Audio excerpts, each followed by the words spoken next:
Sa tingin niyo po ba makakatulong itong event na to para mas marami pang international event yung mairaos dito sa Pilipinas? Specifically sa discipline niyo po na Sambo. Yes, actually, yun nga ang pinaghahandaan natin.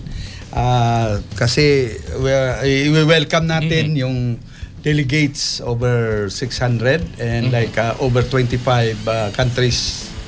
So, hindi lang ito nakakatulong sa mga athletes natin, also yung ating sports tourism. Yun naman talaga ang ating layunin. And not only the Filipino, yung makita nilang yung Filipino hospitality at saka yung mga pasyalan. So yun ang promote natin yung yung sports tourism.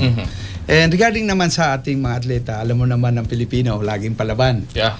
And this is the first time instead of going to abroad na like 30 plus athletes ang ating isasalang ngayon. Yes. So 21 dyan as the national team.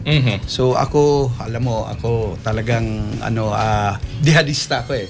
Alam mo yun, yung gusto ko manalo din yung from the province, yung hindi kasali sa team, and mabigyan ng opportunity para lumawak itong ating sport. Yeah. At mapanood sila ng kanilang mga kamag-anak and yung sa kanilang mga club members namin.